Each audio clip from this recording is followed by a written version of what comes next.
زخمی بدر کو دیکھ کے حسنین رو پڑے، زخمی بدر کو دیکھ کے حسنین رو پڑے، زخمی بدر کو دیکھ کے حسنین رو پڑے۔ زینب پکاری ہے میرے نانا دعائی ہے، رسول پاک کی شمع بجھائی ہے۔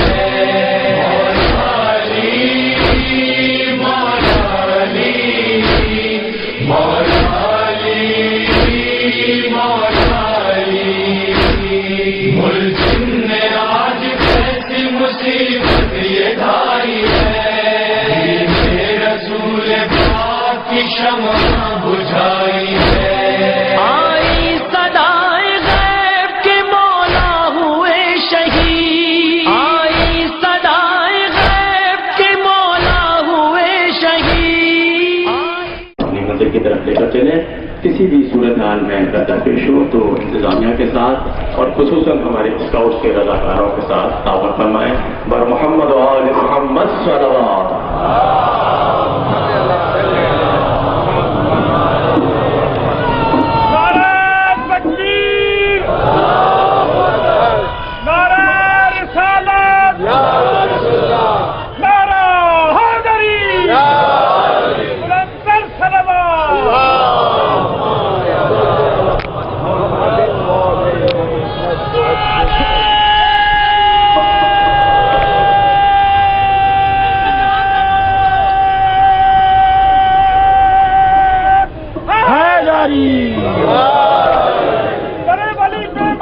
سلام کرتے ہیں، ترے ولی پہ موالی سلام کرتے ہیں، فرشتے آ کر سوالی سلام کرتے ہیں۔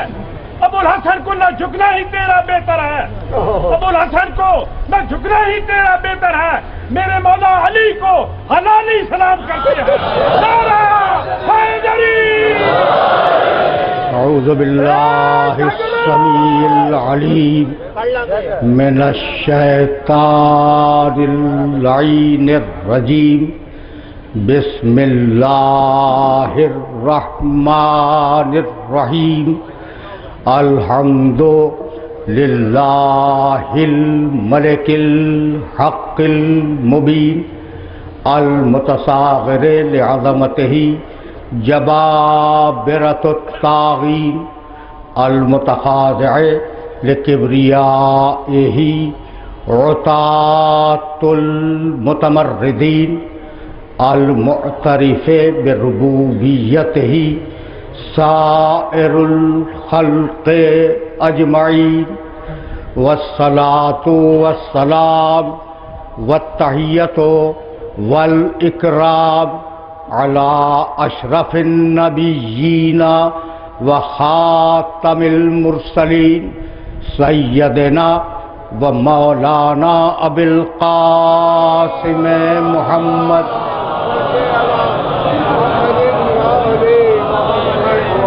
و اہل بیتہ الطیبین الطاہرین المعصومین المظلومین۔ اما بعد فقد قال اللہ سبحانہ وتعالی فی محکم کتابہ المبین، بسم اللہ الرحمن الرحیم، والعصر ان الانسان لفی خسر الا الذین آمنوا وعملوا الصالحات وتواصوا بالحق وتواصوا بالصبر۔ صلوات۔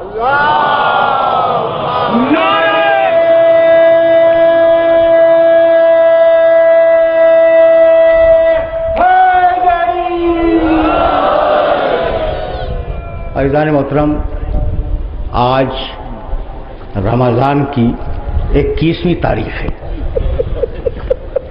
تقریباً 1400 سال گزر گئے کہ ہم اس تاریخ میں جمع ہو کر رسول اکرم کو ان کے بھائی کا، فاطمہ زہرا کو ان کے شوہر کا اور حسنین کو ان کے بابا کا پوچھا دیتے ہیں۔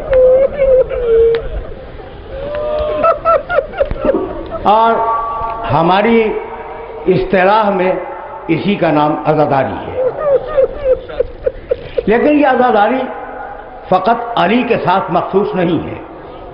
خاندان رسول کا ہر وہ مقدس شخص جس نے کلمہ توحید اور کلمہ رسالت کے لیے اپنی گردن دے دی اور جس نے اسلام کی سربلندی کے لیے قید خانوں میں زندگی گزاری، وہ ہمارے اس ہدیہ غم میں برابر کا شریک ہے. عزاداری ہمارا تشخص ہے، عزاداری ہماری بنیاد ہے، ہماری پہچان عزاداری ہے. ہم نے بادشاہوں کے زمانے سے لے کر ان کی لٹکتی ہوئی تلواروں کے سائے میں عصر موجود تک اس عزاداری کو پہنچایا ہے اور اس عزم کے ساتھ پہنچایا ہے کہ نہ کسی بادشاہ سے ڈریں گے نہ کسی ملا کے فتوے سے ڈریں گے.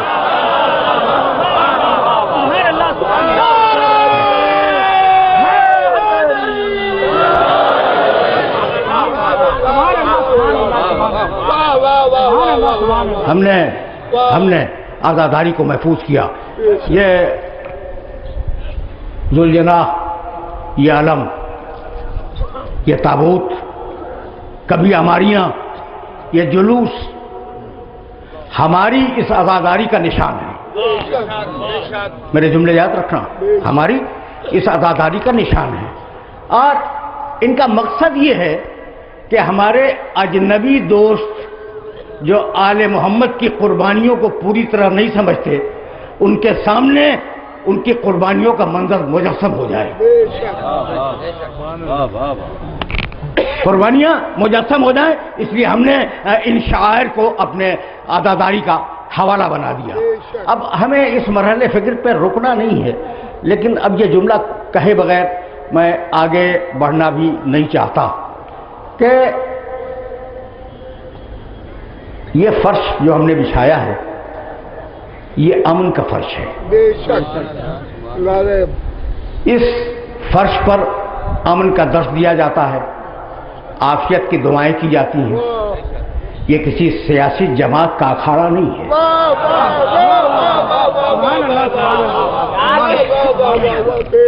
اب وہ سیاسی جماعت مذہبی ہو یا سیاسی ہو، یہ کسی کا اکھاڑا نہیں ہے.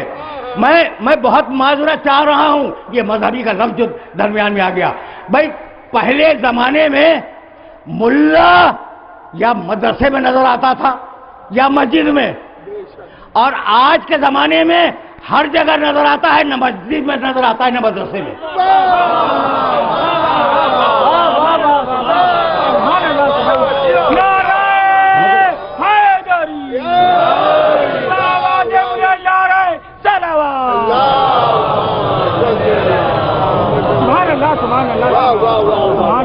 تو ہم نے اس فرش کو اسی لیے بچھایا کہ ہم تھوڑی سی مہلت اپنی آخرت کے لیے نکال لیں. وہ سورہ جو ہم نے آپ کی خدمت میں ہدیہ کیا، اس سورے میں یہی ارشاد فرمایا گیا ہے، والعصر ان الانسان لفی خسر. گزرتا ہوا زمانہ گواہ ہے کہ ایک ایک انسان گھاٹے میں ہے، ایک ایک انسان خسارے میں ہے. الا الذین آمنوا وعملوا الصالحات. بس انہیں گھاٹے سے بچاؤں گا جو عمل صالح کریں، جو ایمان لائیں اور حق پہ قائم رہیں، صبر کا اعلان کرتے رہیں. یہ مرحلہ فکر ہے اور اس مرحلہ فکر پر اپنے سننے والوں کو روکنا چاہ رہا ہوں کہ بھائی یہ جو مہلت ملی ہے، آئے ہو عالم ارواح سے، جانا ہے آخرت کی طرف، درمیان میں یہ تھوڑی سی مہلت مل گئی ہے. اگر اس میں خسارے سے بچنے کا بندوبست کر لو تو اس سے بہتر کیا ہوگا. تو ہماری یہ مجلسیں خسارے سے بچنے کا بندوبست ہیں.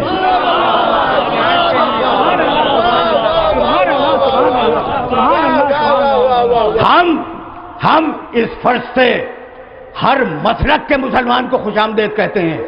یہ کسی ایک مسلک کے لیے فرش نہیں بچھایا گیا، اس لیے کہ سارے مسالک شجر طیبہ کی شاخیں ہیں اور ہمارا منشور لا الہ الا اللہ اور محمد رسول اللہ ہے. تو ہم یہ نہیں سیکھتے کہ یہ حنبلی ہے، یہ مالکی ہے، یہ شافعی ہے، یہ حنفی ہے. ہم نے کبھی ایسا تقسیم نہیں کیا کہ یہ بریلوی ہے، یہ دیوبندی ہے، یہ اثنا عشری ہے، یہ آغا خانی ہے. ہم اس تقسیم کو قبول نہیں کرتے. ہم تو صرف ایک تقسیم جانتے ہیں کہ یہ علی کے دوست ہیں، وہ علی کا دشمن ہے.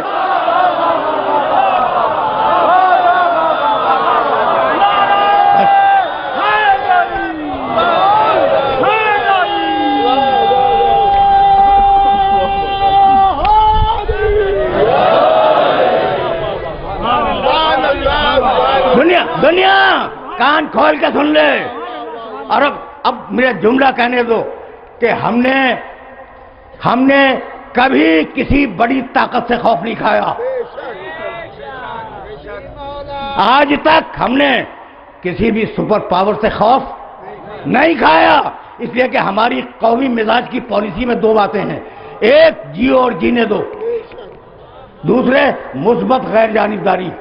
ہم غیر جانبدار ہیں لیکن پازیٹو غیر جانبدار ہیں. یعنی میں کہنا یہ چاہ رہا ہوں کہ اگر کسی بڑی طاقت نے ہمیں سمجھے بغیر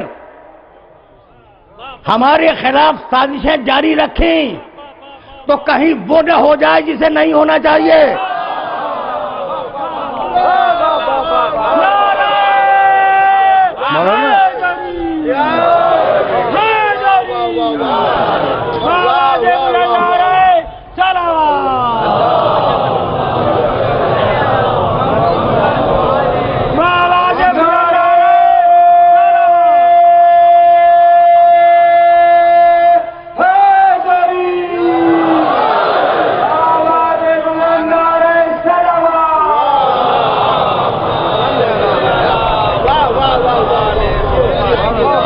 کہیں وہ نہ ہو جائے جسے نہیں ہونا چاہیے. تو اب یہ میسج تھا سپر پاورز کے لیے. اور اب اسلام آباد اور صوبے کے اقتدار اعلیٰ سے یہ بات کر لی جائے، ہمارے حقوق کا تحفظ یقینی بنایا جائے. ہمارا مطالبہ ہے، یہ ٹھاٹھیں مارتے ہوئے عوام کا مطالبہ ہے، یہ علی کے چاہنے والوں کا مطالبہ ہے کہ ہمارے حقوق کے تحفظ کو یقینی بنایا جائے. جینے اور سانس لینے کا حق، تعلیم کا حق، کسب معاش کا حق، اپنے عقیدے پر رہنے کا حق، اپنی اولاد کو اپنے عقیدے پر چلانے کا حق، یعنی ہر وہ حق جو ہمیں دستور پاکستان نے دیا ہے، اور ہر وہ حق جو انسانی قانون کے منشور میں لکھا گیا ہے. ہم مطالبہ کرتے ہیں کہ ہمارے ان حقوق کو یقینی بنایا جائے، ورنہ ہر بڑی کرسی کا چھوٹا بیٹھنے والا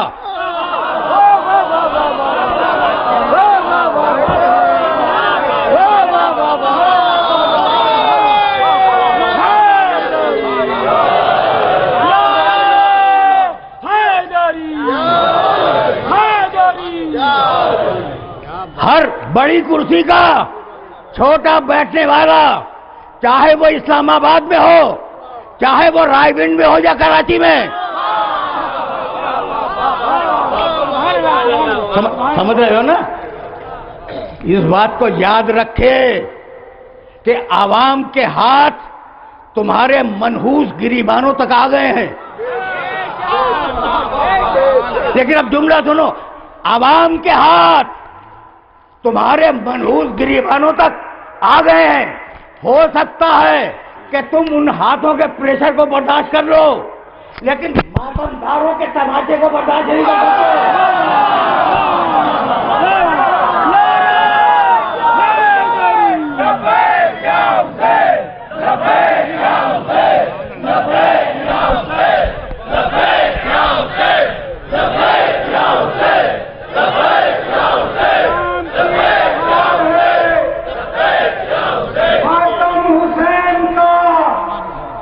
اسلام کی بہار ہے، ماتم حسین کا، زینب کی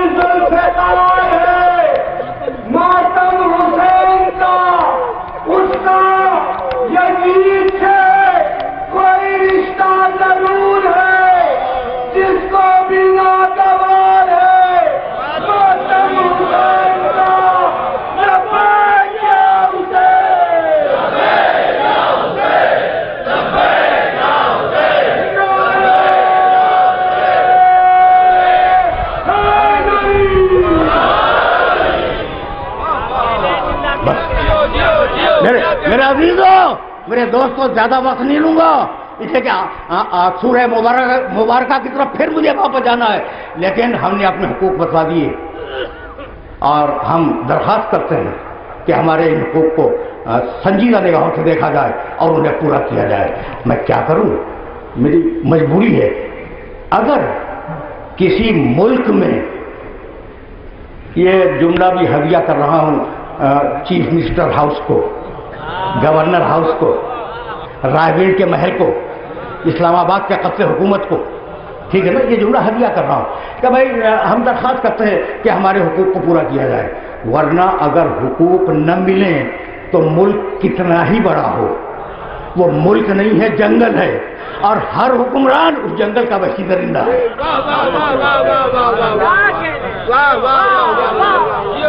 ہر حکمران اس جنگل کا وحشی درندہ ہے۔ اس سے زیادہ آج کچھ نہیں کہنا چاہ رہا ہوں۔ تو یہ ایسا ہے کیوں؟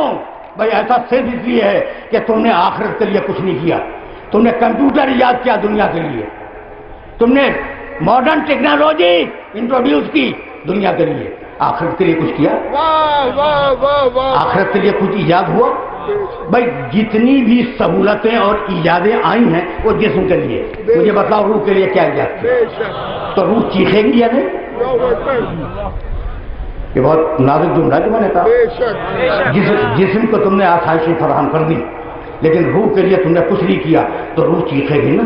تو آئے ہو عالم ارواح سے، جاؤ گے آخرت کی طرف، یہی ہے نا۔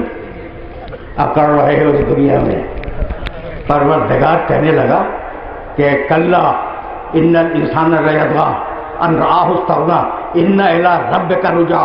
یہ جو اکڑ کے چل رہے ہیں نا انسان، ان کو بتلا دو کہ واپس تو ہماری بارگاہ میں آنا ہے، انہیں بتلا دو کہ واپس تو ہماری بارگاہ میں آنا ہے۔ تو اب جو نظام ہدایت دیا اللہ نے، اس نظام ہدایت کو قبول کرو۔ توجہ رہے۔ اب میں موضوع سے براہ راست ہوا، اب اللہ نے جو نظام ہدایت دیا ہے اس نظام ہدایت کو قبول کر لو، خسارے سے بچ جاؤ گے۔ بھائی نظام ہدایت کا ہے، سورہ دائر میں کہا انا ہدیناہ السبیل اما شاکرا و اما کفورا، ہدایت ہم کریں گے۔ سورہ بلد میں کہا الم نجعل لہ عینین ولسانا وشفتین وہدیناہ النجدین، ہم نے دونوں راستوں کی ہدایت کر دی۔ سورہ واللیل میں کہا ان علینا للہدی وَإِنَّ لَنَا لَلْآخِرَةَ وَالْأُولَىٰ، ہدایت کا فریضہ ہمارا، اللہ بول رہا ہے ہدایت کا فریضہ ہمارا ہے، ہدایت ہم کریں گے۔ دنیا بھی ہماری ملکیت ہے، آخرت بھی ہماری ملکیت ہے۔ تو 3 مقامات سے، آیتیں میرے پاس بہت ہیں، 3 مقامات سے میں نے آیتیں پڑھی، ہدایت ہم کریں گے، ہدایت ہم کریں گے، ہدایت ہم کریں گے۔ اور ہم دعا مانگ رہے ہیں نماز میں اہدنا الصراط المستقیم، مالک تو ہدایت کر دے۔ تو دعا مانگ رہے ہیں مالک تو ہدایت کر دے، اور ہادی خود بنائے جا رہے ہیں، یہ کیسی منطق ہے؟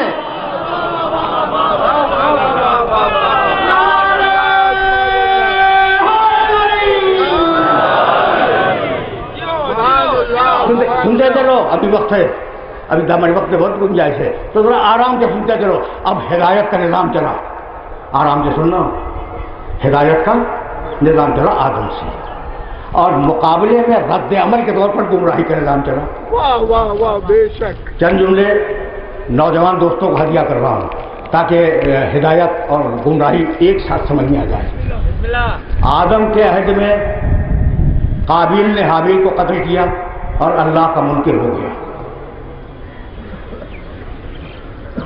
آدم اولو العزم نبی نہیں ہوئی، آدم کے بعد اولو العزم انبیاء کا سلسلہ شروع ہوگا۔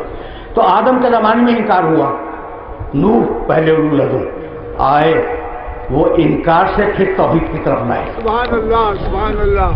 بہت بھائی 2 جملوں میں اس مسئلے کو حل کرنا چاہ رہا ہوں اور یہاں سے میں آگے بڑھ جاؤں گا۔ انکار سے توحید کی طرف واپس لائے نوح علیہ السلام، ٹھیک ہے نا۔ اب ہوا یہ کہ نوح لے تو آئے لیکن نوح ہی کے عہد میں بت پرستی آ گئی۔ اللہ اکبر۔ ابراہیم آئے اور انہوں نے ان بت پرستوں کو پھر توحید کی طرف مائل کیا، راغب کیا۔ ابراہیم کے زمانے میں سورج پرستی آ گئی، سورج پوجا کیا ابراہیم کے زمانے میں، کہا ہم موسیٰ کو بھیجیں گے۔ موسیٰ آئے، موسیٰ نے پھر توحید قائم کی، لیکن لوگ جانور پرست ہو گئے گوشالہ بنا کر اور بچڑا بنا کر اسے پوجنے لگے. تو ہم عیسیٰ کو بھیجیں گے. عیسیٰ انہوں نے پھر توحید کی طرف انسانیت کو راغب کیا، لیکن بدقسمتی یہ ہوئی اس قوم کی. نعرہ حیدری، آواز بلند نعرہ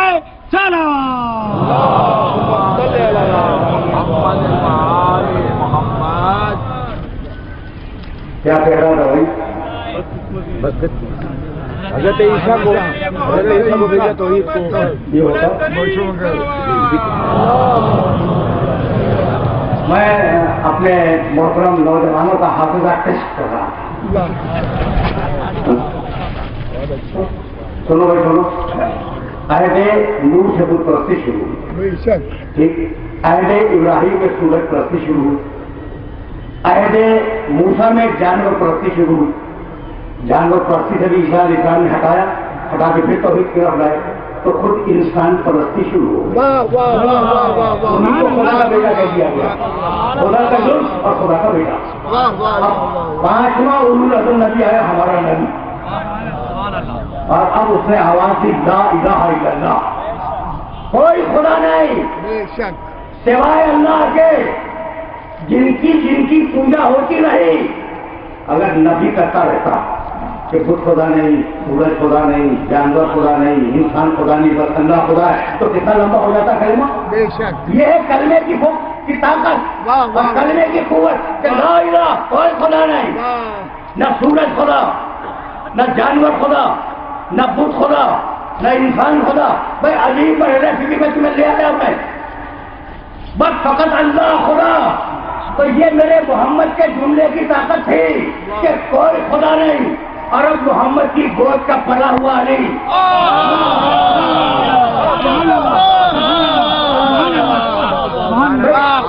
یہ تقریر دے رہا ہوں. کیا کیا آیا؟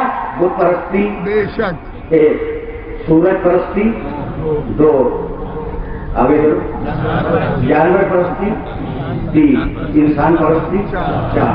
اب رسول کی گود کا پلا ہوا علی آیا. رسول نے تو زبان سے فرمایا تھا نا کہ لا الہ الا اللہ، کوئی خدا نہیں سوائے اللہ کے. میرے علی نے کیا کیا؟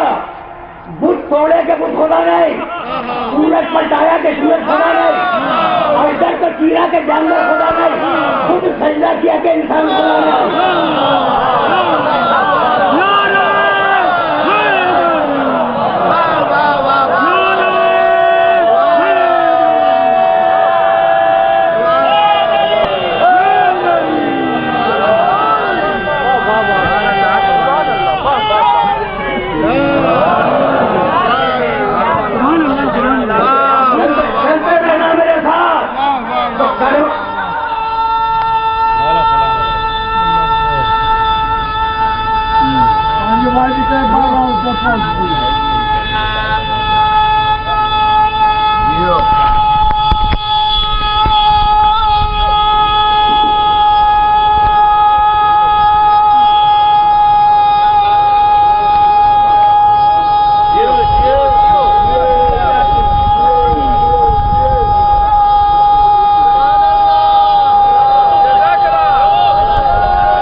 میرے دوستو، کلمہ لایا میرا نبی اور اس کا نام ہے محمد رسول اللہ.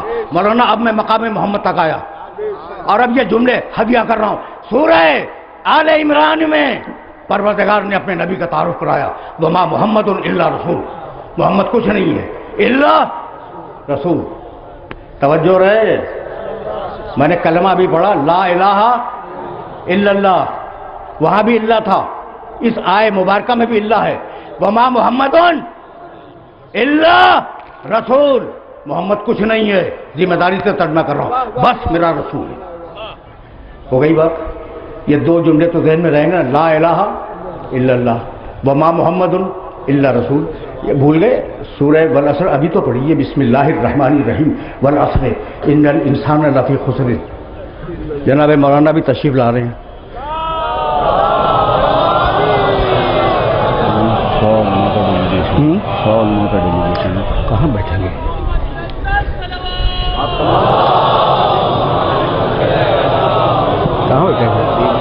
100 کے قریب ہیں. کہاں بیٹھیں گے؟ اچھا 2 ہندو بھی آ رہے ہیں. نہیں سب پلیز پلان.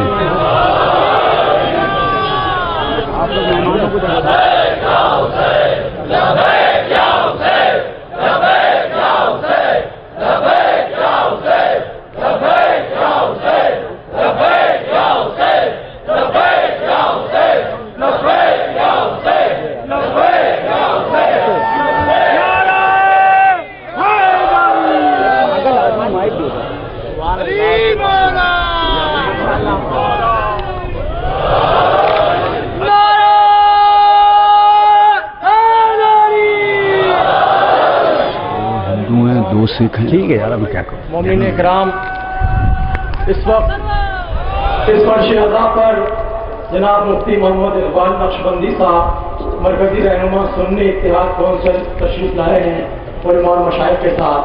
یہ فرش ازائے امام متقین ہے, آپ انہیں تشریف لائے ہیں اور تاریخ میں پہلی مرتبہ ایسا ہوگا کہ آپ کی زیر قیادت کی علماء کرام یہاں سے جلوس اعظم میں شامل ہوں گے, آپ کے شانہ بشانہ ہوں گے. جناب صاحبزادہ حضرت رضا قادری صاحب مرکزی رہنما ہیں, مفتی سید بلال شاہ صاحب, مفتی محمد عثمان رضا مدنی صاحب, مولا ان سب کو سلامت رکھے اور اتحاد و اتفاق کی اصطلاح کو قائم رکھے. دشمن ناکام ہو گیا, ادائے اہل بیت کی فتح ہو گئی. نعرہ حیدری.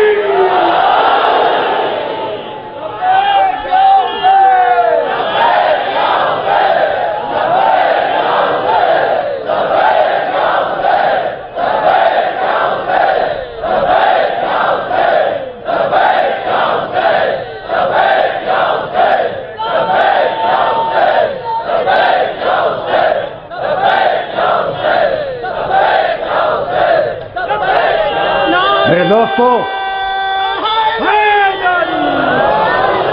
میرے عزیزو, ابھی یہ جملہ میں دوہرا رہا تھا, تمہارا جو کہہ رہا تھا تمہارے سامنے, وہ ان بزرگ افراد کی خدمت میں ضرور ہدیہ کروں گا.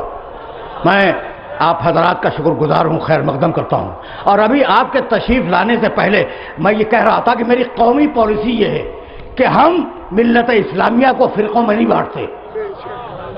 جو بھی لا الہ الا اللہ محمد رسول اللہ کا ہے وہ ہمارے سر کا تاج ہے. تو ہم یہ نہیں دیکھتے کہ یہ بریلوی ہے, دیوبندی ہے, چکرالوی ہے, نہیں دیکھتے. ہم یہ بھی نہیں دیکھتے کہ یہ حنفی ہے یا حنبلی ہے یا مالکی ہے یا جعفری ہے, ہم یہ نہیں دیکھا کرتے. ہمارے نزدیک تو کل ایک تقسیم ہے کہ یہ علی کا دوست ہے, وہ علی کا دشمن ہے.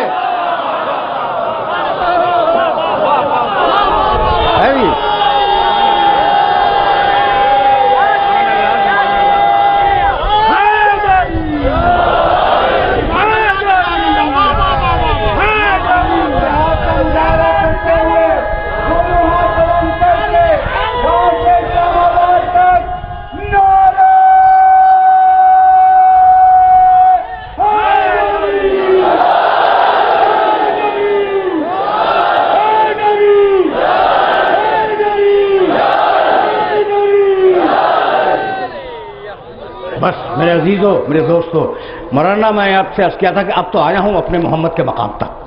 وما محمد الا رسول قد خلت من قبلہ الرسل افإن مات أو قتل انقلبتم على أعقابكم. پوری آیت بھی نہیں پڑھوں گا, ترجمہ کر رہا ہوں بھائی, اللہ کا کلام ہے. وما محمد, محمد کچھ نہیں ہے, الا رسول, بس وہ رسول, بس وہ رسول ہے. اللہ سے پہلے کچھ نہیں, اللہ کے بعد رسول. توجہ رکھنا. بسم اللہ الرحمن الرحیم والعصر ان الانسان لفی خسر الا الذین آمنوا وعملوا الصالحات. سارے انسان گھاٹے میں ہیں سوائے مومنین کے جو عمل صالح کرتے ہیں. اللہ سے پہلے گھاٹا, اللہ کے بعد فائدہ. یہ قرآن کی ان آیتوں کا مزاج دیکھو. پھر سننا, پھر سننا. لا الہ الا اللہ, سارے باطل خدا, ساری باطل طاقتیں اللہ سے پہلے, حق خدا اللہ کے بعد. وما محمد الا رسول، اللہ سے پہلے کچھ بھی نہیں، اللہ کے بعد رسول. یہ دو آیتیں ہو گئی نا، یہ دونوں قرآن مجید کی آیتیں ہیں. والعصر ان الانسان لفی خسر الا الذین آمنوا وعملوا الصالحات. اللہ سے پہلے خسارہ، اللہ کے بعد فائدہ. بسم اللہ الرحمن الرحیم.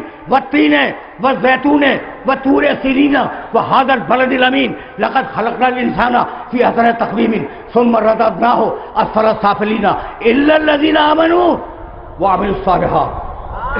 ہم نے بہترین بنایا، پورا ترجمہ بھی نہیں کر رہا ہوں، ہم نے بہترین بنایا انسان کو، ہم نے جہنم میں پھینک دیا انسان کو.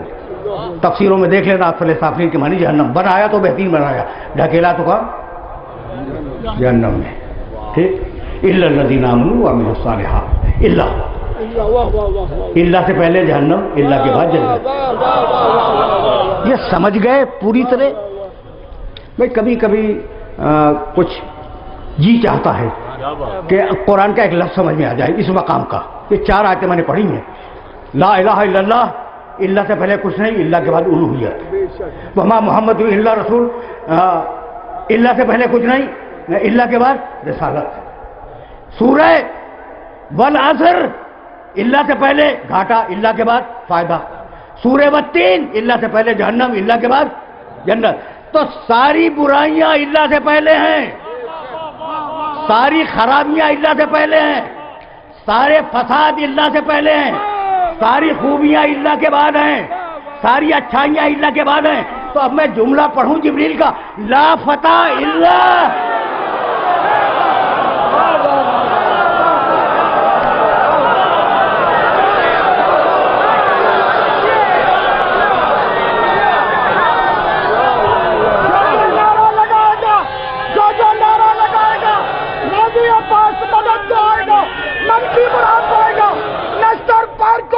غدیر خود کا میدان سمجھتے ہوئے، علی کی ولایت پر اقرار کرتے ہوئے، دونوں ہاتھ فضا میں بلند کر کے پوری طاقت سے نعرہ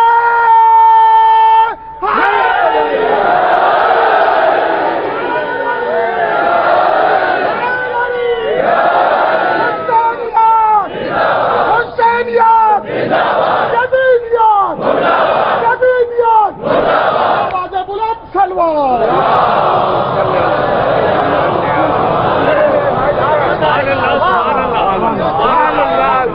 وما محمد، پھر واپس چلو آئے مبارکہ کی طرف. وما محمد الا رسول، محمد کچھ نہیں ہے. میری زبان جل جائے لیکن قرآن نے ترجمہ تو یہی کروں گا. مولانا تائید کر رہے ہیں آپ میری؟ وما محمد، محمد کچھ نہیں ہے، الا رسول. محمد رسول اللہ کچھ نہیں ہے، بس کیا ہے؟ میرے رسول ہیں. اب میں پوچھوں کہ کیا عبد المطلب کے پوتے نہیں ہیں؟ کیا عبداللہ کے بیٹے نہیں ہیں؟ کیا آمنہ کے بیٹے نہیں ہیں؟ کیا ازواج مکرمات کے شوہر نہیں ہیں؟ کیا فاطمہ کے باپ نہیں ہیں؟ کیا علی کے بھائی نہیں ہیں؟ کیا حسنین کے نانا نہیں ہیں نا؟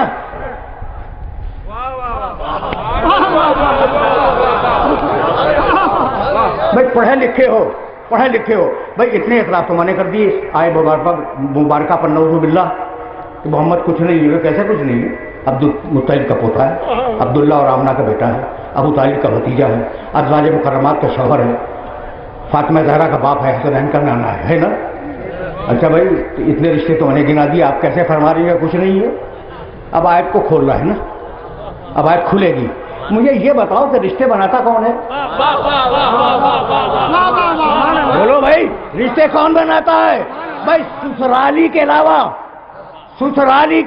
ہر رشتہ اللہ بناتا ہے.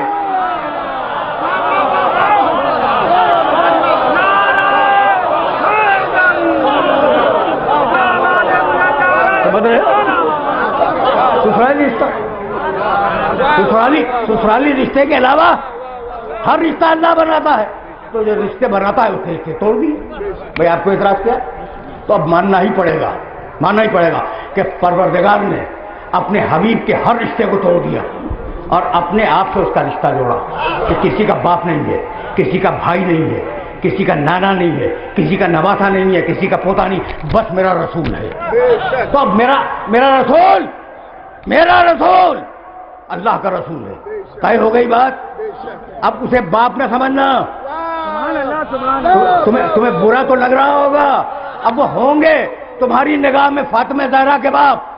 اللہ کہتا ہے نہیں، کوئی اس طرح نہیں، بس میرا رسول ہے. ہوں گے تمہارے حسنین کے نانا، اللہ کہہ رہا ہے کچھ نہیں، بس میرا رسول ہے. سمجھ میں آ گئی بات؟ سمجھ میں آ گئی؟ تو اب یہ محمد رسول اللہ فقط رسول ہے، نہ باپ ہے، نہ بیٹا ہے، نہ نانا ہے، نہ دادا، کچھ نہیں ہے، فقط رسول ہے. تو ایسا رسول اگر بیٹی کو دیکھ کے کھڑا ہو جائے تو باپ نہیں کھڑا ہوا، رسالت کھڑی ہوئی.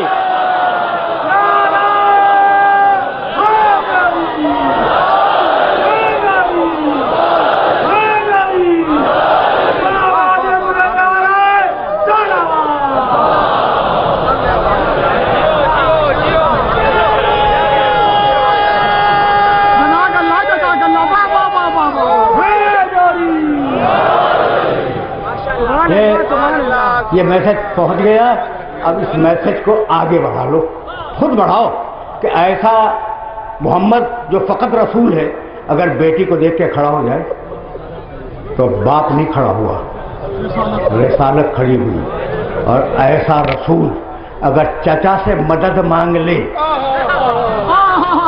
تو بھتیجے نے نہیں مانگی، رسالت نے مانگی، رسالت نے مدد مانگی. ایسا رسول اگر بھائی کو کندھے پہ بلند کر لے تو بھائی نے بلند نہیں کیا، رسالت نے بلند کیا. ایسا رسول اگر نواسوں کے لیے ناکا بن جائے تو نانا ناکا نہیں بنا، رسالت ناکا بنی. اور ایسا رسول اگر کبھی کسی سے ناراض ہو جائے تو شوہر ناراض نہیں ہوا، رسالت ناراض ہو گئی.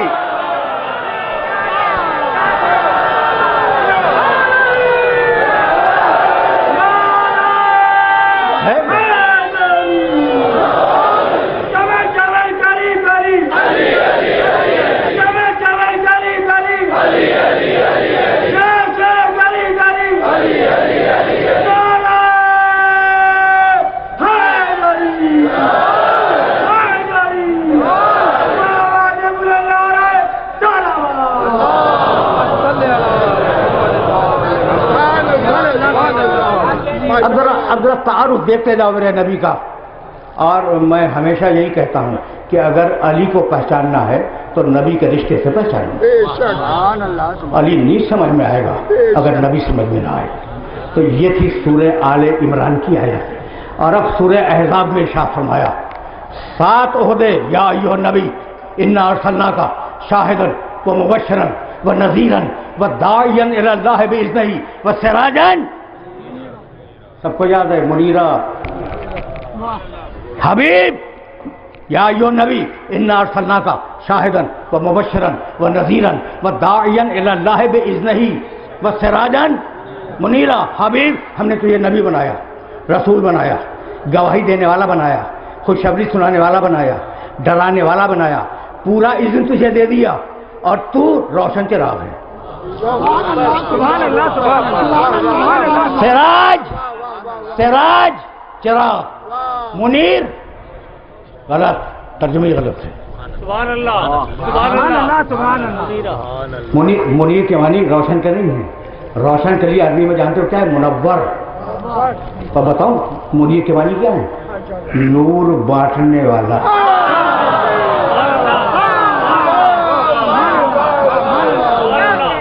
اب آپ سے فتویٰ، مولانا آپ سے فتویٰ کہ جو نور بانٹ رہا ہو کیا خود نور نہیں ہوگا؟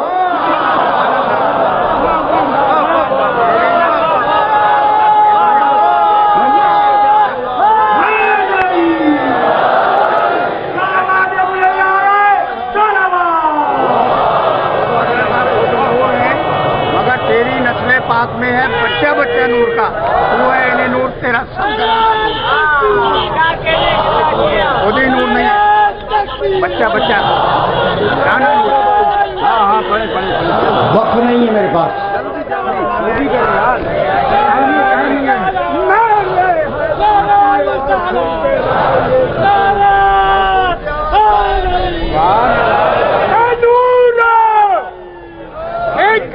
ہستیاں دو یارو، نور ہی کا ہستیاں دو یارو، کنو نبی تے کنوں میں علیہ کھاں دونوں ہستیاں چمن سواریا ہے کنوں پھولتا کنوں میں کلیا کھاں جیکر علی میں خدا کھاں پھر رابطہ کنوں میں ولی آکھاں تینو چاہیدہ منیر ذرا مختصر فرمائیں علی آکھاں دونوں ہاتھ بلند کر کے نعرہ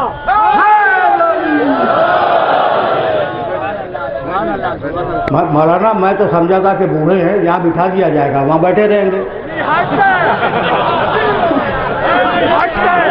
نہیں بیٹھے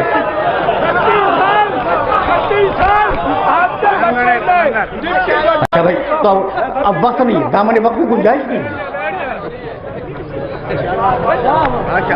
اب یہ جو درمیان میں خلل آتے ہیں نا تو تقریر کا ٹیمپو ٹوٹ جاتا ہے کیا کہہ رہا تھا میں کیا کہہ رہا تھا منیر اچھا تو اب دو مقامات یا ایھا النبی انا ارسلناک شاہدا ومبشرا ونذیرا وداعیا الی اللہ باذنہ وسراجا منیرا ذرا سا داعیا الی اللہ باذنہ کو سمجھتے جاؤ پھر سراجا منیرا پہ آ جاؤں گا میں اور پھر شاید تمہارا علی بھی تمہاری سمجھ میں آ جائے گا انشاءاللہ آ جائے گا لیکن اب جملہ تو سنو داعیا الی اللہ باذنہ ذمہ داری سے ترجمہ کر رہا ہوں حبیب ہم نے اپنا پورا اذن دے کر تمہیں نبی بنا کے بھیج دیا پورا اذن اب پڑھوں سورہ مائدہ 5واں سورہ قرآن مجید کا اس کی آیت پڑھوں وَإِسْتَخْلُقُ دیکھنا بھائی وَإِسْتَخْلُقُ میرا تین ہے كَحَيَاةِ الطَّيْرِ بِإِذْنِي فَتَنْفَخُ فِيهَا فَتَكُونَ طَيْرًا بِإِذْنِي وَإِذْ تُبْرِئُ الْأَكْمَحَ وَالْأَبْرَصَ بِإِذْنِي وَتُخْرِجُ الْمَوْتَى بِإِذْنِي یہ تکرار دیکھ رہے ہو بے اذنی کی بے اذنی کے معنی اذن کے معنی جانتے ہو اجازت ٹھیک ہے پرمٹ لائسنس اجازت یہ ہے اذن عیسیٰ آرام سے سن لینا اس کے ترجمے کو عیسیٰ اس وقت کو یاد کرو جب تم میرے اذن سے مٹی اٹھاتے تھے پھر میرے اذن سے پرندہ بناتے تھے پھر اس میں پھونک مارتے تھے فتکون طیرا باذنی وہ میرے اذن سے اڑ جاتا تھا اذن لیا مٹی اٹھائی اذن لیا پرندے کی مورت بنائی اذن لیا پھونک ماری پرندہ اڑ گیا اذن الہی سے وتبرئ الاکمح والابرص باذنی عیسیٰ تم اس وقت کو یاد کرو جب تم کوڑھی کو اچھا کرتے تھے پہلے مجھ سے اذن لیتے تھے اذن لیا اچھا کر دیا عیسیٰ اس وقت کو یاد کرو تم جب مبعوث کو اچھا کرتے تھے جس کا فیضاب ہوتا ہے مجھ سے اذن لیا تم نے اسے اچھا کر دیا وَتُخْرِجُ الْمَوْتَى بِإِذْنِي اور تم مردوں کو زندہ بھی کیا کرتے تھے میں آیات میں تعویل کا قائل نہیں ہوں جہاں مستقلات عقلیات ٹکرا جائے وہاں تعویل کرو یہاں کون سا ٹکراؤ ہے مردہ زندہ کیا میرے عیسیٰ نے اور قرآن یہی کہہ رہا تخرج الموتى باذنی تم مردوں کو زندہ کرتے تھے مگر میرے اذن اور میری اجازت سے دیکھ لیا آپ نے صاحب انجیل ہے بنی اسرائیل کا آخری رسول ہے آج تک زندہ ہے چوتھے آسمان پہ ہے اولو العزم انبیاء میں شامل ہے نا عیسیٰ علیہ السلام کی شان یہی اچھا لیکن اللہ کی نگاہ میں حیثیت کیا ہے دیکھو عیسیٰ کام نہ کرنا بغیر اذن کے اذن مانگو مٹی اٹھاؤ اذن مانگو پرندہ بناؤ اذن مانگو پھونک مارو پرندہ اڑے گا میرے اذن سے یہ ہے 1,23,999 نبیوں کی سیرت کہ پہلے اذن مانگے اور پھر اس کام کو انجام دے اور اب میرا نبی یا ایھا النبی انا ارسلناک شاہدا ومبشرا ونذیرا وداعیا الی اللہ باذنہ حبیب ہم نے تجھے پورا اذن دے دیا اب تجھے بار بار اذن مانگنے کی ضرورت نہیں ہے سورج پلٹا لے تیری مرضی چاند کو توڑ دے تیری مرضی ستارے کو اتار لے تیری مرضی سنگریزے سے تسبیح پڑھوا لے تیری مرضی گو سے کلمہ پڑھوا لے تیری مرضی کسی کو بلا لے تیری مرضی کسی کو ہٹا دے تیری مرضی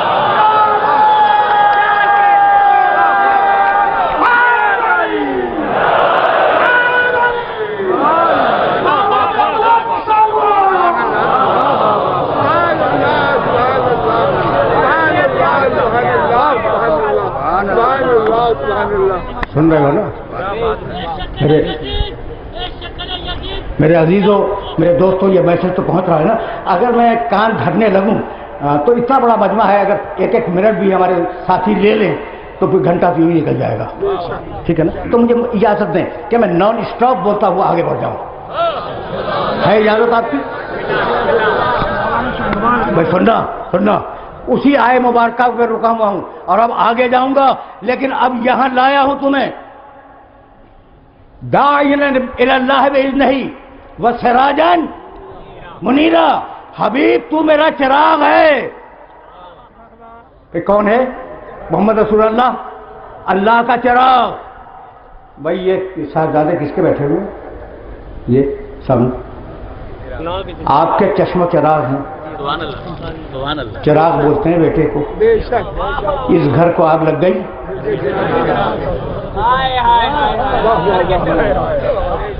اب ایک زبان کی بات نہیں کر رہا ہوں، اردو کی، اتفاق سے فارسی اور عربی میں بھی یہ بس ہے، کہیں پہ نور کہتے ہیں، کہیں پہ روشنی کہتے ہیں، کہیں پہ چراغ کہتے ہیں، بیٹا۔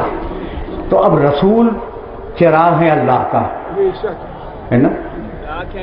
اور چراغ کہتے ہیں بیٹے کو، ہو گئی نا بات ہے؟ اور کس کے بیٹے ہوئے؟ لم یلد ولم یولد کے۔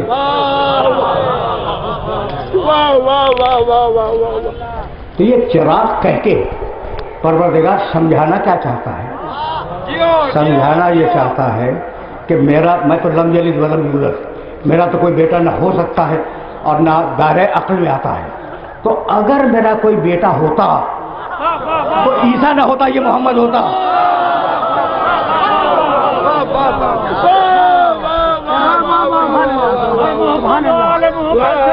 وقت نہیں ہے۔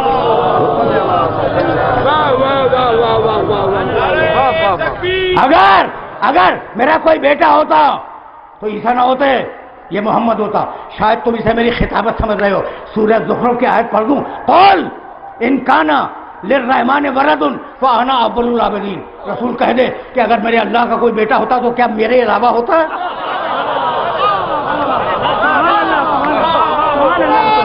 قل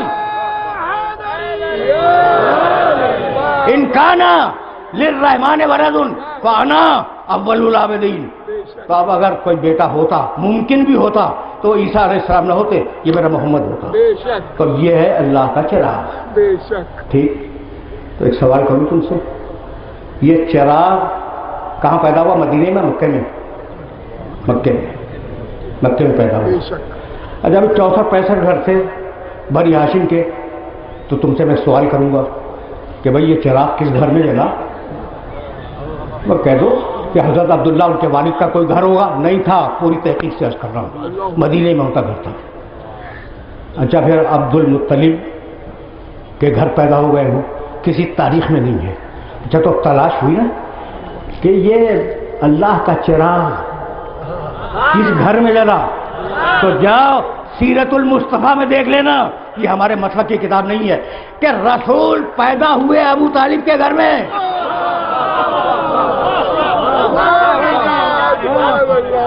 رسول پیدا ہوئے ابو طالب کے گھر میں۔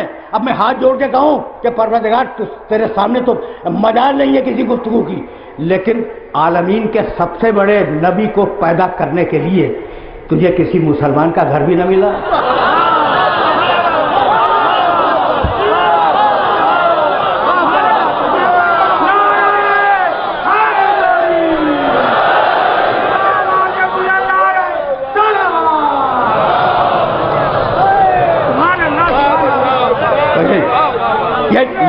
یہی میں تم سے فیصلہ کرواؤں گا۔ تو اب چراغ پہ تو اعتراض نہیں ہے نا تمہیں؟ تو خدا کا چراغ جلا ابو طالب کے گھر میں۔ مالک گستاخی معاف، اور اللہ سے گستاخی کرنے میں کوئی حرج نہیں ہے، صوفیاء کرام کرتے رہے ہیں۔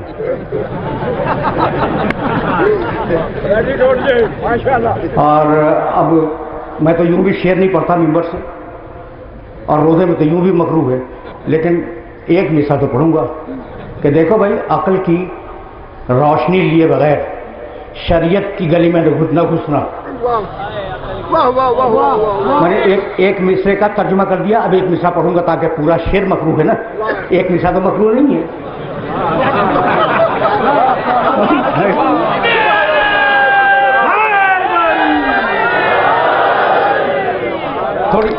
تھوڑی سی فقہ بھی آتی ہے، اس سے میں نے فائدہ اٹھایا. بھائی پورا شعر تو نہیں پڑھ رہا ہوں میں تو ایک مصرع پڑھوں گا. پہلے مصرے کا میں نے ترجمہ کر دیا. کیا ترجمہ کر دیا؟ کہ شریعت کے کوچے میں عقل کی روشنی کے بغیر داخل نہ ہونا. دوسرا مصرع پڑھو، با محمد ہوشیار ہو، با خدا دیوانہ باش. جتنی دیوانگی کرنی ہے وہ خدا سے کرو، محمد کے بعد خبردار حد زیادہ اٹھا دو. سمجھ گئے؟ تو خدا سے دیوانگی تو کرنے دو. مالک احسان تو ہو گیا تجھ پر کہ تیرا چراغ جلا ابو طالب کے گھر میں. اب احسان کا بدلہ کیسے دے گا؟ کہا مت گھبراؤ، میرا چراغ جلا ابو طالب کے گھر میں، اور اب ابو طالب کا چراغ جلے گا میرے گھر میں.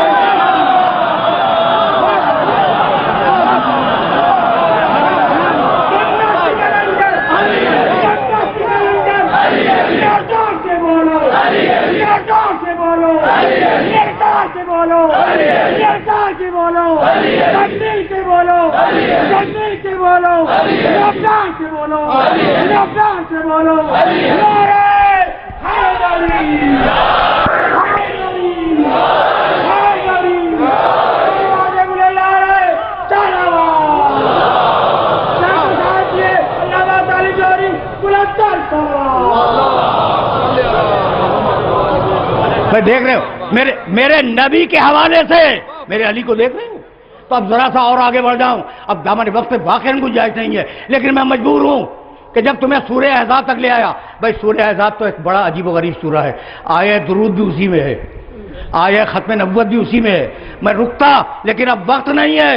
اب میں صرف ایک سورہ کی طرف رکوں گا. بسم اللہ الرحمن الرحیم. میرا محمد والضحیٰ واللیل اذا سجا ما ودعک ربک وما قلی وللآخرۃ خیر لک من الاولی ولسوف یعطیک ربک فترضی. تین ہی تو آیتیں رہ گئی اس کے بعد، لیکن وہ نہیں پڑھ رہا ہوں میں، ان کی ابھی فی الحال ضرورت نہیں ہے. والضحیٰ دن کے گرم وقت کی قسم، واللیل اذا سجا جب رات اندھیری ہو جائے اس وقت کی قسم، ما ودعک ربک وما قلی. حبیب ہم نے تجھے کبھی اکیلا نہیں چھوڑا اور ہم تم سے کبھی ناراض نہیں ہوئے. سن رہے ہو؟ قرآن ہے، ما ودعک صیغہ ماضی ہے. ہم نے کبھی ماضی میں بھی تمہیں اکیلا نہیں چھوڑا، ہم ہر وقت تمہارے ساتھ ہوتے ہیں. تو جس نبی کی زندگی اللہ کی رفاقت میں بسر ہو رہی ہو، اس کی زندگی میں نہ غفلت ہوگی، نہ صاحب ہوگا، نہ ہذیان ہوگا، نہ نسیان ہوگا. والضحیٰ واللیل اذا سجا ما ودعک ربک وما قلی وللآخرۃ خیر لک من الاولی. اور حبیب مت گھبرا، یہ مکی زندگی ہے، تو پریشانیوں کے عالم میں ہے، لیکن تیرا انجام تیرے اس آغاز سے بہتر ہوگا. سن لیا تم نے؟ اب وہ آیت جس کے لیے میں نے آپ کو زحمت دی، وَلَسَوْفَ کا رَبُّکَ فَتَرْضَى. حبیب مت گھبراؤ، ہم تمہیں اتنی نعمتیں دیں گے کہ تم ہم سے راضی ہو جاؤ گے.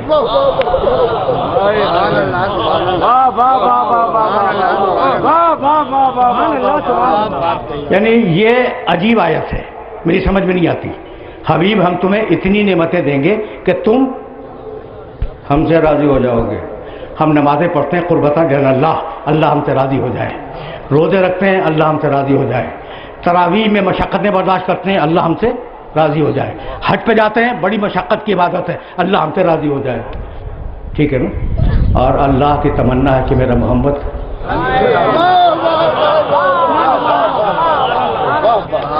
اس شان کی کوئی آیت کسی نبی کے لیے نہیں ہے. وَلَسَوْفَ يُعْطِيكَ رَبُّكَ فَتَرْضَى. حبیب توجہ ہے، حبیب ہم تمہیں اتنی نعمتیں دیں گے کہ تم ہم سے راضی ہو جاؤ گے. اب میں قرآن کی طرف چلوں, پورے ٹکڑے بھی اب نہیں پڑھوں گا, بس ایک جملہ, ان اعمل صالحا ترضاہ, سلیمان علیہ السلام کی دعا سورہ نمل میں. مالک ایسا عمل اور ایسی عبادت بتا دے کہ میں کروں تو مجھ سے راضی ہو جائے. نبی کی تمنا ہے کہ اللہ مجھ سے راضی ہو جائے. سورہ طٰہٰ, موسیٰ تم نے اجرت کیوں کی؟ جب آپ سنو گے موسیٰ اجل تو رب لترضیٰ, پروردگار اجرت اس لیے کی کہ تم مجھ سے راضی ہو جائے. تو انبیاء و مرسلین کی تمنا ہے کہ اللہ ہم سے راضی ہو جائے, اور اللہ کی تمنا ہے کہ محمد مجھ سے راضی ہو جائے. یہاں تک آ گئے نا, تو اب ایک جملہ صحابہ کرام کے متعلق بھی سنتے جاؤ. کہتے ہیں نا رضی اللہ عنہ, ہر صحابی کی تمنا ہے کہ اللہ اس سے راضی ہو جائے, اور اللہ کی تمنا ہے کہ محمد مجھ سے راضی ہو جائے. تو جب انبیاء اور صحابہ مل کر محمد جیسے نہ بن سکے تو عرب کا بدون جیسا کیسے بن جائے گا؟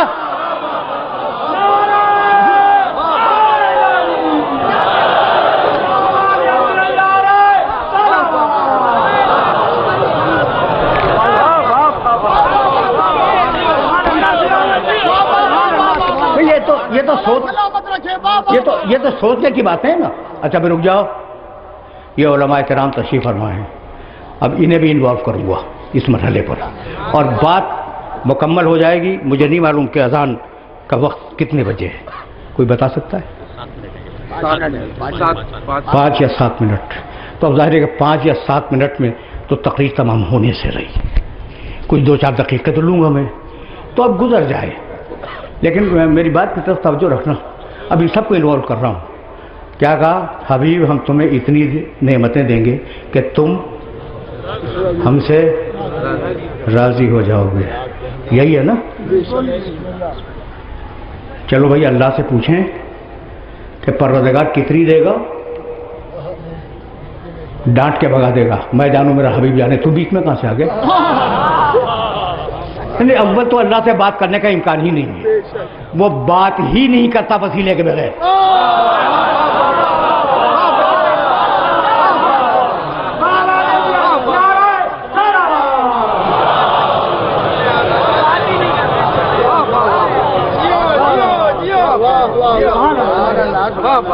ٹھیک ہے نا؟ تو اب امکان تو نہیں ہے اس سے بات کرنے کا, لیکن چلو بھائی پوچھ لیتے ہیں. اور رفع ہیں, صوفیاء کرام ہیں, کوئی اللہ, اذان کا احترام ضروری ہے.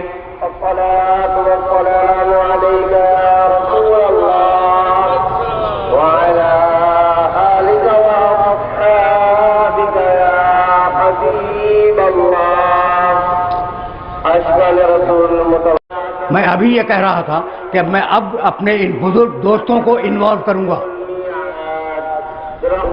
وَلَسَوْفَ يُعْطِيكَ رَبُّكَ فَتَرْضَىٰ, حبیب ہم تمہیں اتنی نعمتیں عطا کریں گے کہ تم ہم سے راضی ہو جاؤ گے. چلو بھائی اللہ سے پوچھے کتنی دے گا, اللہ سے پوچھو کہ کتنی نعمتیں عطا کرے گا, ڈانٹ کے بھگا دے گا, میں جانوں میرا حبیب جانے. اچھا میرے رسول کے پاس آ گئے, یا رسول اللہ آپ بتائیے کہ آپ کتنی نعمتوں پہ راضی ہوں گے؟ رحمت للعالمین عالمین ہیں, لیکن ڈانٹ کے بھگا دیں گے کہ میں جانوں میرا خدا جانے, آپ بھی کہاں سے آ گئے؟ یا رسول اللہ آپ کتنی نعمتوں پہ راضی ہوں گے؟ زندگی میں کہتے تھے یا رسول اللہ, کہنا بھی غلط ہے. سمجھ رہے ہو؟ نعرہ تکبیر, نعرہ رسالہ, نعرہ حیدری. تو نہیں معلوم, پھر سنو, نہیں معلوم کہ اللہ اپنے حبیب کو کتنی نعمتیں دے گا, نہیں معلوم. یہ بھی نہیں معلوم کہ پیغمبر کس جگہ پہ آ کے راضی ہوں گے.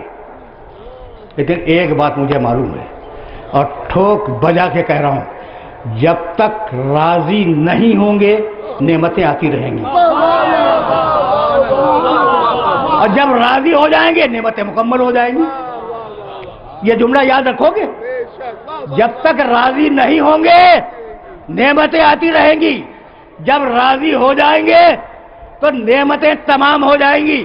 جب بوڑھے نبی نے جوان علی کو اٹھایا اور کہا من کن تو مولا ہو فہذا علی مولا، تو آیت اتری اتممت علیکم نعمتی، آج میں نے نعمت مکمل کر دی.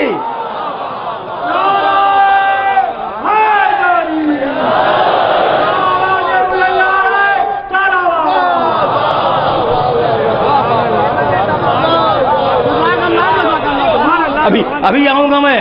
نعمتیں تمام ہو گئی.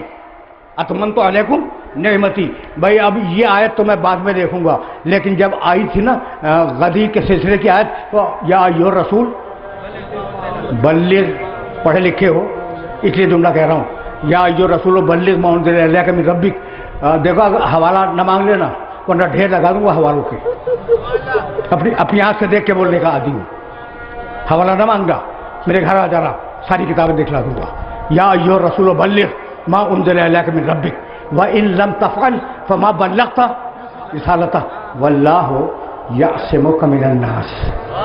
حبیب مت گھبراؤ، وہ کہہ دو وہ بات، ٹھیک ہے نا؟ جو تو ہم تمہیں پہلے بتا چکے ہیں وہ بات ان لوگوں کے سامنے کہہ دو. اور اگر تم نے وہ نہ کہی تو گویا رسالت نہیں پہنچائی. واللہ، پالیسی میکنگ جملہ دیکھو بھائی، واللہ یعصمک من الناس. اور مت گھبراؤ، اللہ تمہیں لوگوں کے شر سے بچائے گا. اللہ تمہیں لوگوں کے شر سے بچائے گا. آیت خود بتلا رہی ہے کہ علی ولی اللہ پہ شر ہونے والا ہے.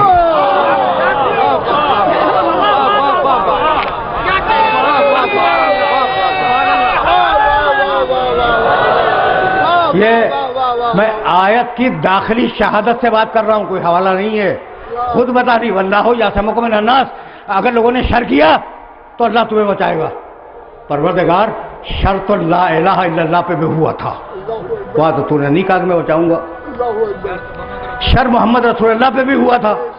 پوری مدینہ کی جنگیں محمد رسول اللہ پہ ہوئی ہیں، تو شر تو لا الہ الا اللہ کے خلاف بھی ہوا، شر محمد رسول اللہ کے خلاف بھی ہوا. وہاں تو نہیں کہا تو نے کہ میں بچاؤں گا، ٹھیک ہے نا؟ یہاں کہہ رہا ہے کہ علی ولی اللہ کہہ دو، اگر شر ہوا تو میں بچاؤں گا. تو مالک راز کیا ہے؟ کہا بھائی جب لا الہ الا اللہ پہ شر ہو رہا تھا اور محمد رسول اللہ پہ شر ہو رہا تھا تو بچانے والا علی تھا. اب علی ولی اللہ پہ شر ہوگا، بچانے والا میں ہوں.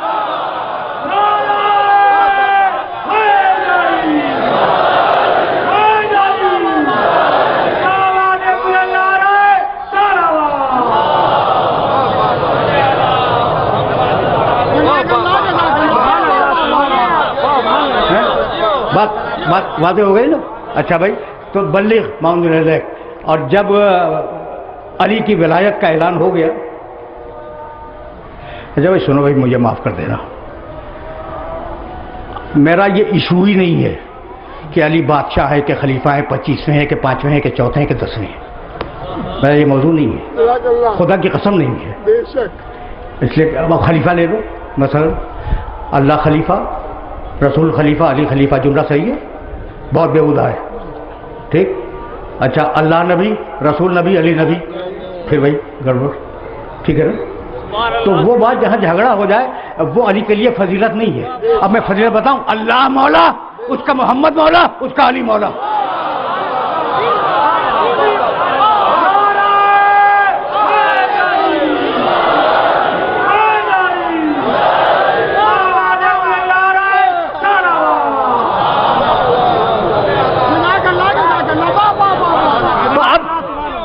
موضوع خلافت نہیں ہے، موضوع بادشاہت نہیں ہے، موضوع ہے میرے علی کی ولایت.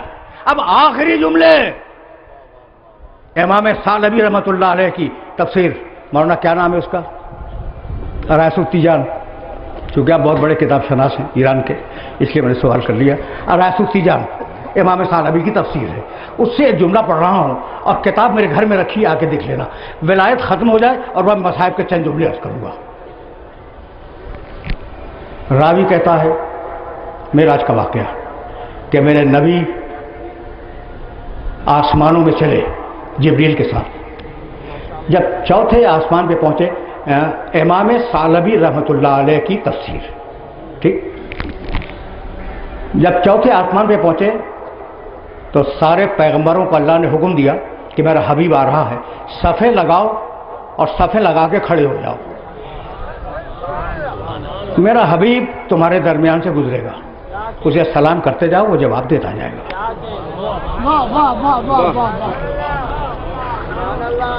اب ظاہر ہے کہ وہاں کا کوئی رپورٹر نہیں ہے، میڈیا تھا نہیں وہاں، کوئی رپورٹر وہاں کا نہیں ہے، تو اب راوی ہی پہ اعتبار کرنا ہوگا۔ راوی بیان کرتا ہے کہ پیغمبر اکرم اس کیفیت میں آگے جا رہے تھے کہ نور کا ناقہ تھا، اس پہ آپ سوار تھے، چہرے پر نور کی نقاب تھی، جبریل نور کی مہار تھامے ہوئے انہیں لے جا رہے تھے، داہنے بائیں سے پیغمبر سلام کرتے جا رہے تھے اور پیغمبر اکرم انہیں جواب دیتے جا رہے تھے۔ جب سب کو جواب سلام دے دیا تو ایک مرتبہ حکم ہوا کہ حبیب ان سے پوچھو کہ ہم نے کن شرطوں پہ انہیں نبوت دی ہے۔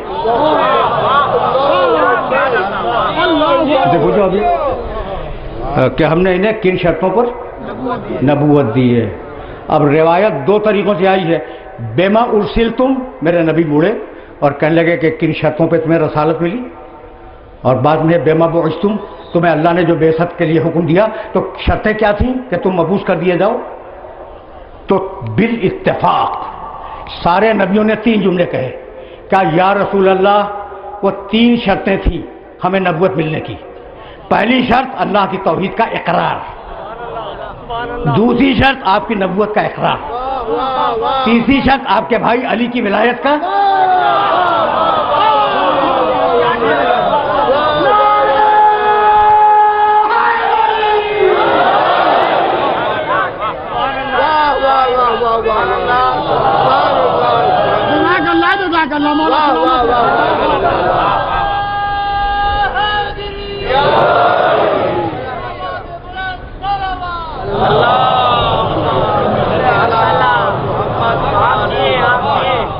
بہت باہوش اور حاضر دماغ مجمع بیٹھا ہوا ہے۔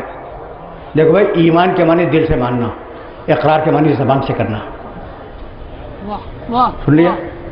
تو یہ نہیں ہے کہ اللہ کی توحید پہ ایمان، محمد کی رسالت پہ ایمان، علی کی ولایت پہ ایمان نہیں۔ شرطیں کیا ہیں بھائی؟ اللہ کی توحید کا اقرار زبان سے۔ تو جب کہا ہوگا کہ میری توحید کا اقرار کرو تو انہوں نے کہا ہوگا نا لا الہ الا اللہ۔ جب کہا ہوگا میرے محمد کی نبوت کا اقرار کرو، انہوں نے کہا ہوگا نا محمد رسول اللہ۔ اور جب کہا ہوگا علی کی ولایت کا اقرار کرو، کہا ہوگا نا علی ولی اللہ، کہا ہوگا یا نہیں؟ علی ولی اللہ، توجہ رہے، توجہ رہے، علی ولی اللہ نبیوں کی زبان سے اترا ہوا جملہ ہے۔ اب میرے پیارے دوست مجھ سے مسکرا کے پوچھتے ہیں کہ کلمہ تو کل دو جملوں میں تھا، لا الہ الا اللہ محمد رسول اللہ، یہ آپ نے بڑھایا کب سے؟ تو جانتے ہو جواب میں کیا کہتا ہوں؟ بھائی یہ تو نبیوں کا کلمہ ہے، آپ نے گھٹایا کب سے؟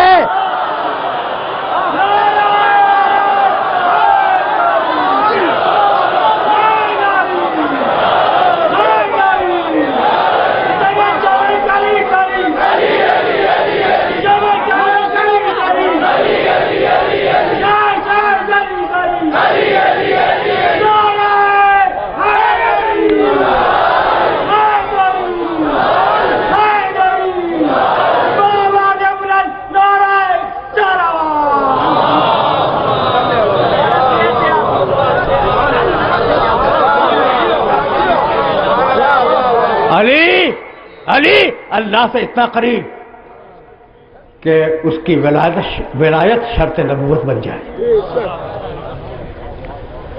میں نے زحمت دی اور میں بہت معذرت خواہ ہوں، اتنا قریب کہ جب ضربت لگی ہے نا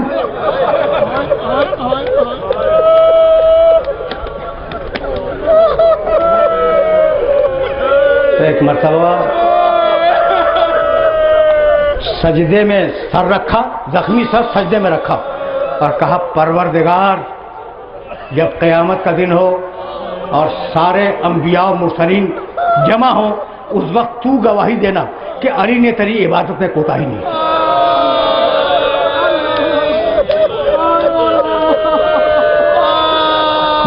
دو چار جملے سن لو اور مجھے اجازت دے دو۔ تمہاری سدائیں بلند ہو گئی اور یہی محل مجلس اتنا مال مجلس اتنا ہی ہوتا ہے، لیکن اب 2-4 جملے جی چاہتا ہے کہ تمہاری خدمت میں عرض کر دوں۔ ضربت لگی 19ویں رمضان کی صبح کو،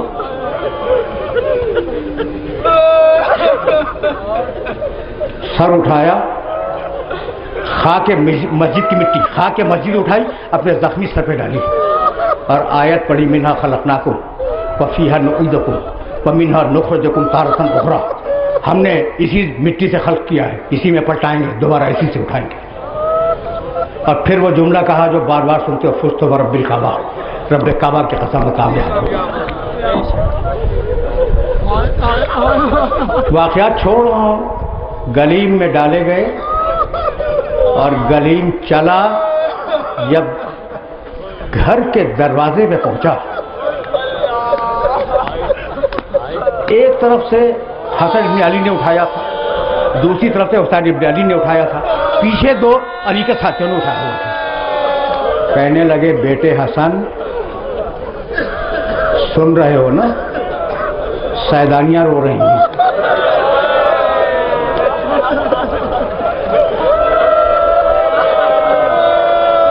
بیٹے مجھے پسند نہیں ہے کہ فاطمہ زہرا کی بیٹیوں کی آواز نہ میرے منہ کے کانوں تک جائے، انہیں رخصت کر دو۔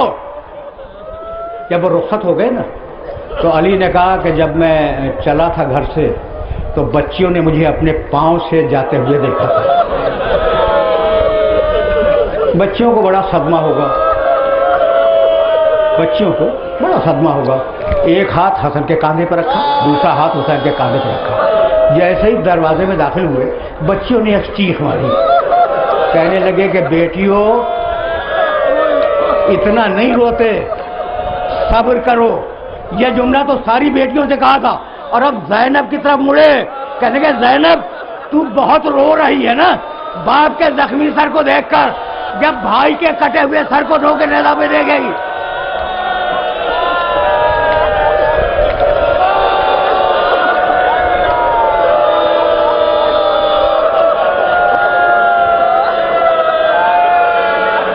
بس تم نے گریہ کیا، لیکن اب شہزادی کا تذکرہ آ گیا ہے تو میں شہزادی ہی کے تذکرے میں بات کو مکمل کروں گا۔ 2 جملے سنو۔ شہزادی زینب، 20 کا دن گزرا، 21ویں کی رات آئی، 21ویں کی صبح کو علی کی شہادت ہے۔ سب کو معلوم ہے آج ہم 21ویں کی دوپہر گزار رہے ہیں۔ علی کے دوست آئے، آدھی رات کے قریب کہا میرے دوستوں کو بلاؤ۔ علی کے دوست آئے، کچھ دیر بیٹھے، اور اب میرے خدا کی قسم ہم یوں ہی نہیں مان لیتے امام۔ اس وقت میں 21ویں کی رات ہے، ساتھیوں سے ملے، خیریت پوچھی، اور اس کے بعد کہنے لگے سلونی سلونی قبل ان تقتلوا۔ تاریخ ہے، تاریخ پوچھو۔ اور اس کے بعد ایک جملہ کہا جو زندگی میں کبھی نہیں کہا تھا، کہنے لگے لیکن زیادہ نہ پوچھنا، اس لیے کہ علی کمزور ہو گیا۔ سن لیا۔ پھر بھی کچھ لوگوں نے سوالات کیے، علی نے جوابات دیے، کتابوں میں موجود ہیں، میں نے دیکھے۔ پھر اپنے ساتھیوں کو مخاطب کیا، اسبغ ابن نباتہ ہیں، حجر ابن عدی ہیں، دوسرے بزرگ تشریف فرما ہیں، کہنے لگے نیکی کی راہ پہ چلنا، یتیموں کا خیال رکھنا، تقوی اختیار کیے رہنا، اور ہر وہ امر جس کے لیے رسول نے حکم دیا ہے اسے ادا کرتے رہنا۔ یہ کہہ کے اپنا ہاتھ زخمی پیشانی پہ رکھا اور کہنے لگے حفظکم اللہ۔ لوگوں سنو، اب مجھے محشر میں دیکھو گے۔ بس جیسے ہی علی نے کہا کہ تم مجھے محشر میں دیکھو گے، پردے کے پیچھے سے سیدانیوں کے رونے کی آواز آئی، کہنے لگے اہل کوفہ رک جاؤ، جانتے ہو یہ کون بیویاں رو رہی ہیں؟ یہ محمد کی نواسیاں ہیں، فاطمہ زہرا کی بیٹیاں ہیں، ایک دن کوفے میں آئیں گی، ان کا خیال رکھنا۔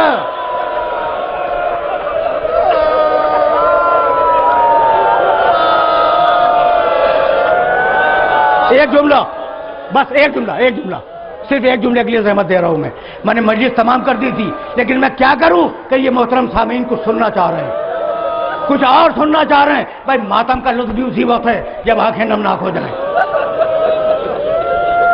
گئے علی کے ساتھی گئے، گھر کی کنیز بیان کرتی ہے کہ سب ادھر ادھر تھے، رات کا آخری پہر تھا، ایک مرتبہ علی نے ہاتھ کے اشارے سے بڑی بیٹی کو بلایا. پہچان گئے نا بڑی بیٹی؟ شہزادی زینب.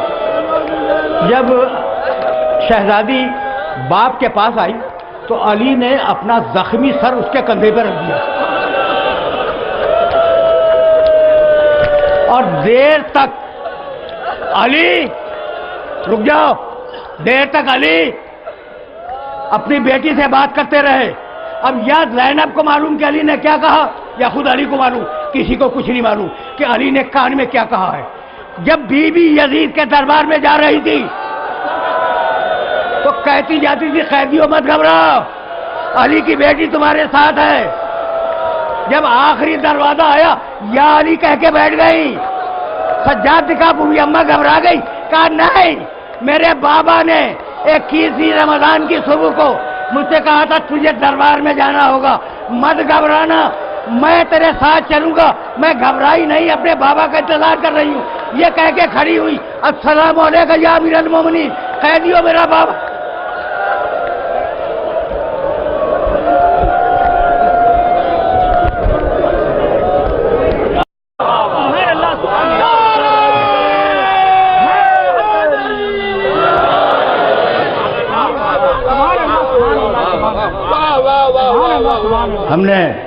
ہم نے آزاداری کو محفوظ کیا. یہ ذوالجناح، یہ علم، یہ تابوت، کبھی ہماریاں، یہ جلوس ہماری اس آزاداری کا نشان ہے. میرے جملے یاد رکھنا، ہماری اس آزاداری کا نشان ہے. اور ان کا مقصد یہ ہے کہ ہمارے اجنبی دوست جو آل محمد کی قربانیوں کو پوری طرح نہیں سمجھتے، ان کے سامنے ان کی قربانیوں کا منظر مجسم ہو جائے. قربانیاں مجسم ہو جائیں، اس لیے ہم نے ان شعائر کو اپنے عزاداری کا حوالہ بنا دیا. اب ہمیں اس مرحلے فکر پہ رکنا نہیں ہے، لیکن اب یہ جملہ کہے بغیر میں آگے بڑھنا بھی نہیں چاہتا کہ یہ فرش جو ہم نے بچھایا ہے یہ امن کا فرش ہے. اس فرش پر امن کا درس دیا جاتا ہے، عافیت کی دعائیں کی جاتی ہیں. یہ کسی سیاسی جماعت کا اکھاڑا نہیں ہے. خیر الخلق اجمعین والصلاة والسلام والتحیۃ والاکرام علی اشرف النبیین وخاتم المرسلین سیدنا و مولانا ابی القاسم محمد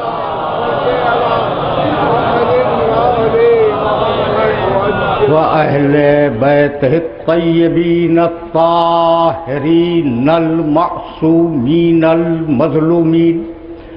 اما بعد فقد قال اللہ سبحانہ وتعالی فی محکم کتابہ المبین بسم اللہ الرحمن الرحیم والعصر ان الانسان لفی خسر الا الذین آمنوا وعملوا الصالحات وتواصوا بالحق وتواصوا بالصبر.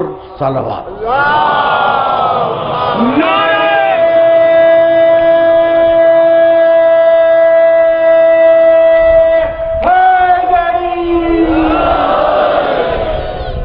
عزیزان محترم، آج رمضان کی 21ویں تاریخ ہے. پدر کو دیکھ کے حسنین رو پڑے، زخمی پدر کو دیکھ کے حسنین رو پڑے، زخمی پدر کو دیکھ کے حسنین رو پڑے.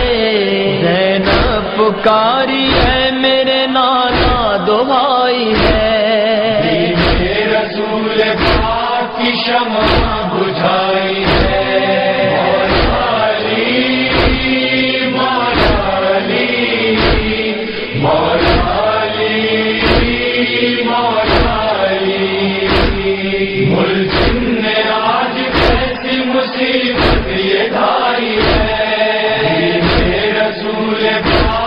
شمع بجھائی ہے، آئی صدائے غیب کے مولا ہوئے شہید، آئی صدائے غیب کے مولا ہوئے شہید۔ اپنی منزل کی طرف لے کر چلیں، کسی بھی صورتحال میں اگر درپیش ہو تو انتظامیہ کے ساتھ اور خصوصاً ہمارے اسکاؤٹس کے رضاکاروں کے ساتھ تعاون فرمائیں۔ بر محمد و آل محمد صلوات۔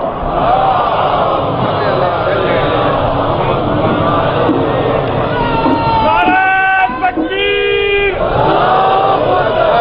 نعرہ رسالت، نعرہ حیدری، بلند صلوات۔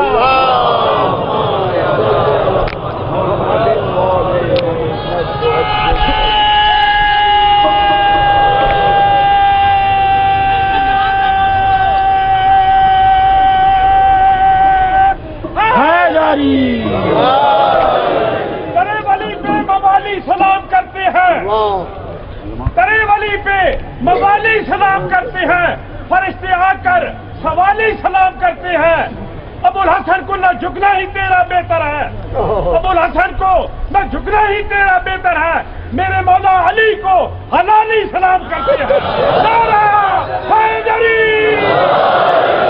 اعوذ باللہ السمیع العلیم من الشیطان اللعین الرجیم، بسم اللہ الرحمن الرحیم، الحمد للہ الملک الحق المبین، المتصاغر لعظمتہ جبابرۃ الطاغین، المتخاضع لکبریائہ عتاۃ المتمردین، المعترف بربوبیتہ۔ تقریباً 1400 سال گزر گئے کہ ہم اس تاریخ میں جمع ہو کر رسول اکرم کو ان کے بھائی کا، فاطمہ زہرا کو ان کے شوہر کا، اور حسنین کو ان کے بابا کا پوچھا دیتے ہیں، اور ہماری اصطلاح میں اسی کا نام عزاداری ہے۔ لیکن یہ عزاداری فقط علی کے ساتھ مخصوص نہیں ہے، خاندان رسول کا ہر وہ مقدس شخص جس نے کلمہ توحید اور کلمہ رسالت کے لیے اپنی گردن دے دی، اور جس نے اسلام کی سربلندی کے لیے قید خانوں میں زندگی گزاری، وہ ہمارے اس ہدیہ غم میں برابر کا شریک ہے۔ عزاداری ہمارا تشخص ہے، عزاداری ہماری بنیاد ہے، ہماری پہچان عزاداری ہے۔ ہم نے بادشاہوں کے زمانے سے لے کر ان کی لٹکتی ہوئی تلواروں کے سائے میں عصر موجود تک اس عزاداری کو پہنچایا ہے، اور اس عزم کے ساتھ پہنچایا ہے کہ نہ کسی بادشاہ سے ڈریں گے، نہ کسی ملا کے فتوے سے ڈریں گے۔